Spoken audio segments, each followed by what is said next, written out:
এটা ছিল আমার জন্মদিনের ব্লগ। জন্মদিনের দিন সারাদিন যা যা খেয়েছি তাই নিয়েই আজকের ভিডিও। সকালে খেয়েছিলাম চিকেন স্যান্ডউইচ, আর দুপুরে খেয়েছিলাম চিকেন বিরিয়ানি, সাথে রায়তা, স্যালাড, চিকেন কষা, চাটনি, মিষ্টি আর পায়েস তো জন্মদিনে থাকবেই। আমি প্রথমে দেখছিলাম যে বিরিয়ানিটা কতটা ঝুরঝুর হয়েছে, নিজে বানিয়েছি, একটু ভয় ভয় তো লাগছিলোই। যেই হোক, তারপরে আলু আর মাংস ভেঙে নিয়ে বিরিয়ানিটা খেয়ে দেখলাম যে কেমন হয়েছে। না, ভালোই হয়েছে। প্রথমবার বানাইনি, এর আগে অনেকবার বানিয়েছি, তবুও ভয় করছিল। যেই হোক, তারপর রাতে চলে গেলাম আমার ভালোবাসার মানুষটার সাথে আমার জন্মদিনটা পালন করতে। সেখানে গিয়ে আমরা নিয়েছিলাম স্টার্টারে চিকেন ললিপপ, কিন্তু সেটার ভিডিও নিতেই আমি পুরো ভুলে গেছি।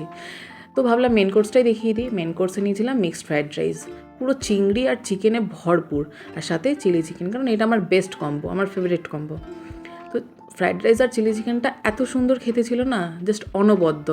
চিকেনটা ভেঙে আমি একটু খেলাম, ফ্রাইড রাইসও খেয়েছি, আর শেষে কেক কাটিং করে বাড়ি চলে এসেছি। টাটা, দেখা হচ্ছে পরের ব্লগে।